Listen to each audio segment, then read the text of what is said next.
నమస్తే అండి. ఇవైతే వుడెన్ సోఫా సెట్. మేము తీసుకుని దగ్గర దగ్గర 9 ఏళ్ళు అయితే కావస్తుందండి. అయితే దీనిపైన చాలా గలీజ్‌గా అయిపోయింది. మొత్తం చేతులు పెట్టి అట్లా ఇట్లా ఇన్ని సంవత్సరాల నుంచి ఇంక మనం దీన్ని ఏం చేయలేదు. తీసుకున్నది ఎట్లా తీసుకుంది అట్లే ఉంది కాబట్టి, అయితే ఇంకా పాలిష్ వేయాలని అనుకున్నాను. ఇంకా మనకి వీటి మీద పెద్ద ఐడియా ఉండదు. తెలీదు కాబట్టి నేనైతే యూట్యూబ్‌లో వీడియోస్ సెర్చ్ చేశాననమాట. ఎట్లా పాలిష్ చేయాలి ఏంటా అనేసి. అయితే దానిలో అయితే చాలా పెద్ద ప్రాసెస్ ఉందండి. నేను చూసిన వీడియోస్‌లో ఒక 2, 3 చూశాను. అయితే అందరూ సేమ్ ఉండేకి ఇంకా ఇంతే ఉంటదేమో అనుకున్నాను.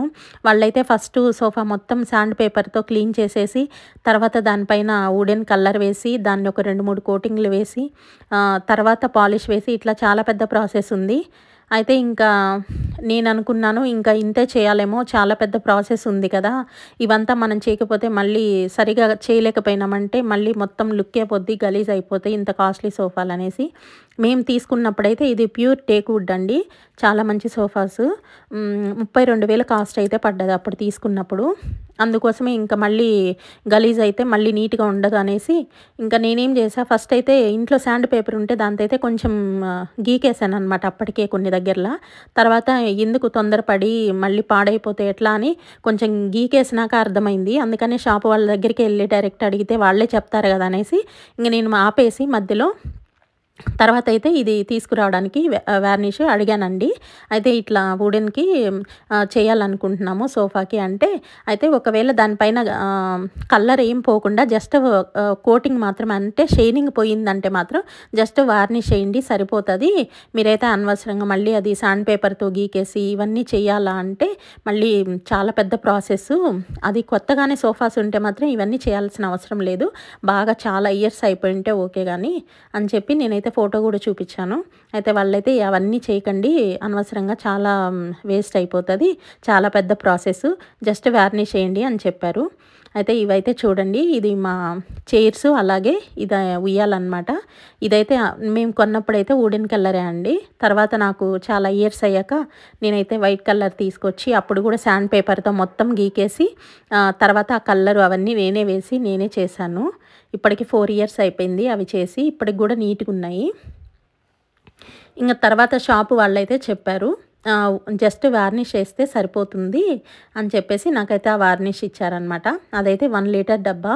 యాక్చువల్‌గా దానిపైన కాస్ట్ అయితే రూ. 480 ఉందండి. నాకైతే వాళ్ళు రూ. 370కి ఇచ్చారు. అయితే 1 లీటర్ ఎక్కువైపోద్ది అని చెప్పాను. లేదండి ఇంకా మీరు దీనిలో టర్పెంటర్ ఆయిల్ అలాంటివి ఏం కలపాల్సిన అవసరం లేదు. డైరెక్ట్ మీరు వేసేయడమేను.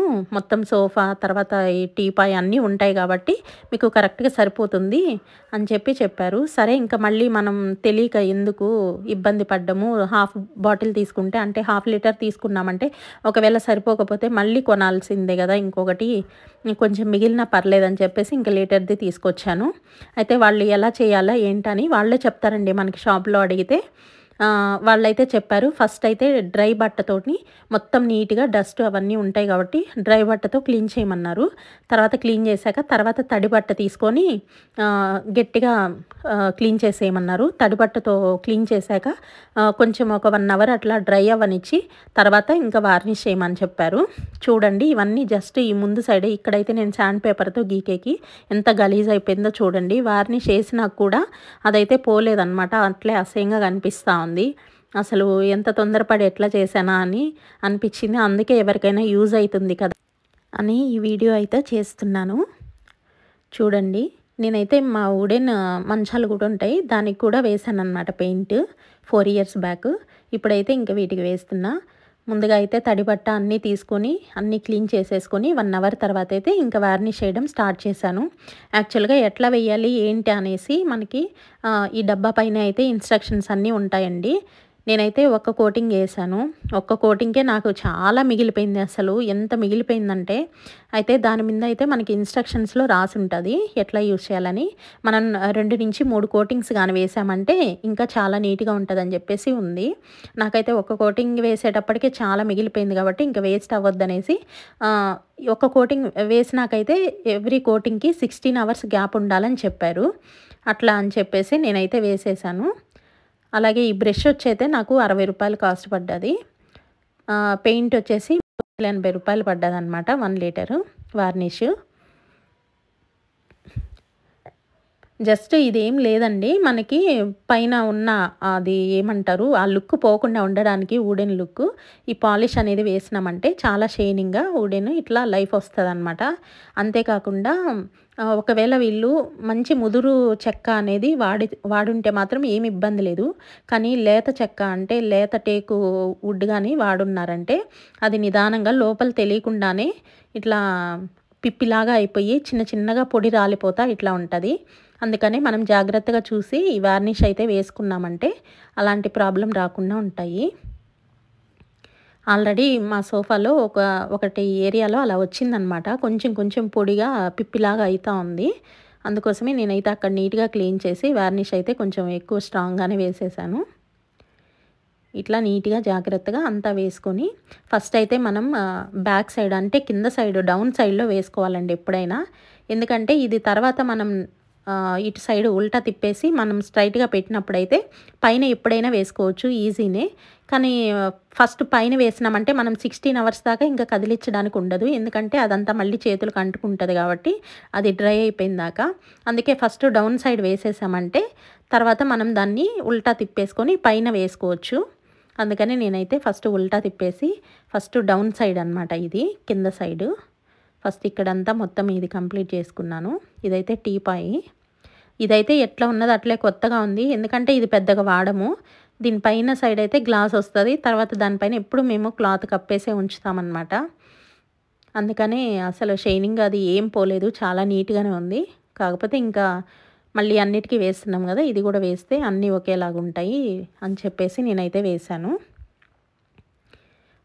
ఇలా మొత్తం సోఫాస్ కూడా వార్నిష్ చేసినాక 1 డే మొత్తం ఒక 16 అవర్స్ దగ్గర అంటే ఇంకా ఎక్కువే అనుకోండి.